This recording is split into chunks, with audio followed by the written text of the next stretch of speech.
Hello and welcome back to Ask Casio, our video segment with Professor Casio Werneck. Casio, thanks for coming on again. Thank you for having me. Now we're coming up on the big date, June 22nd, Fight to Win in Sacramento. You've got 3 wins under your belt in the promotion. How does it feel to compete in front of your hometown fans here in Sacramento? I'm excited. It's going to be fun. Probably have my family there too, my kids. One of my kids never watched me compete before. Students, they're excited to watch, and it's going to be fun. So what was it like when you first got the call from him a while back? I mean, you've had 3 matches.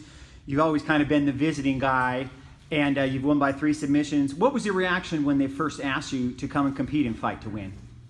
Yeah, I said yes. It was my first match was in Chicago against a tough opponent, Mark Vivas, and he asked to go against me. We fought before in Pan Am's. It was a good experience, good crowd. They super respectful. They cheers for the hometown guy. That completely agree with them. It was nice. I was excited. Never been to Chicago. Actually, I went to Chicago, but just the airport. It was fun. It was a good match, and it's a good event. I like to support them. The way they run the show. It's easy nowadays.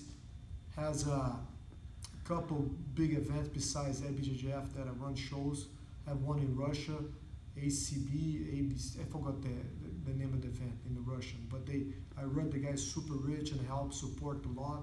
The guys from Middle East, Abu Dhabi, they put a lot of money in the event.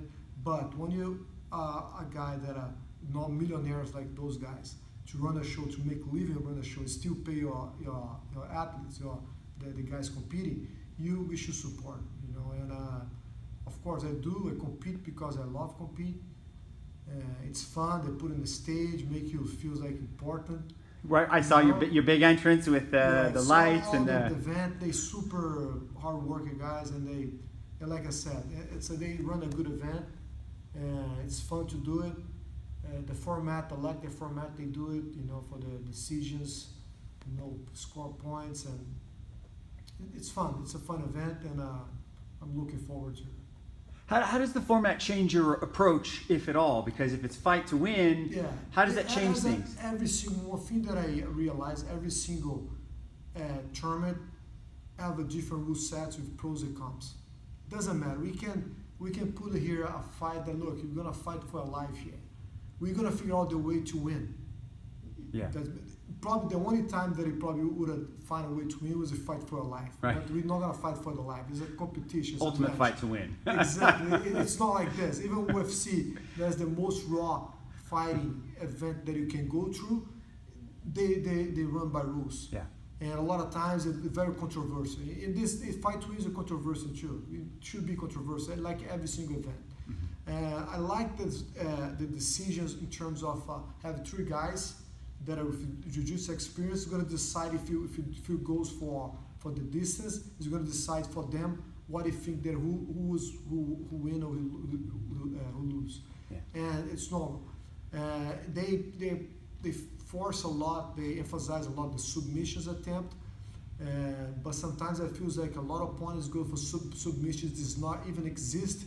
Yeah. Just to get through the judge's eyes. Feels like, look, I attacked this guy more. I feel a couple matches that the other guy completely demolished the guy, controlling mount position, back position, fully control of the whole match. But the other guy had a good defense. He went for like a crap footlock or armbar. It wasn't there, and they gave it to the other guy. Yeah. I don't blame the judge because that's how they're supposed to see the match. But they can be a little bit more critical on the matches, but mostly 90% of the time, I think who's supposed to win. Now, competing in front of your hometown, you've been in Sacramento a long time. You're pretty much the godfather of Sacramento Jiu-Jitsu around here. Is there any different feelings, any different pressure being in there? Because the last time, you just show up, go into some strange arena, beat the guys. Is it any different fighting in front of your hometown? Maybe a few. I don't know. Probably going to be more anxious because I have like I said, I have my 4 years old son's going to be there. Hopefully he's going to be there. Is it too late? 10 p.m. Probably around 10 p.m. I'm going to fight. Probably because him, I don't know how he's gonna feel with the crowd, the people around him, me competing. And he loves jiu-jitsu probably more than me. And but he's just 4 years old. A kid 4 years old, an event like this. But every match that I have, he has now. And if I put on for him to watch on the phone, on the TV, he don't stop watching. And maybe I'm probably gonna be more nervous about this. One thing that I tell my students, I tell even my family, fighting, it's a super selfish feeling you have to have. You cannot think about the others. You cannot think what the people are gonna think. You're not fighting for, like I said before, you're not fighting for your lives. It's not fighting. It's more a match. It's a competition event. That's how I look a lot. If I lose, I appreciate the presence of my students, my friends, and even the people that's to support the event. Even if it's go against me, I really appreciate them to support the event. But it's about myself there. You can have coaches around, people helping you, but it's about you. It's you against your opponent, and that's how the way they look. Even I'm not gonna be apologetic if I lose. But I can be apologetic if I do some dumb stuff like over there. But if if I act the way the person who I am, I'm not gonna be. It is what it is. If you lose, you lose. If you win, you win, and life goes on. Awesome. Thank you so much, Cassio. Thank you, guys.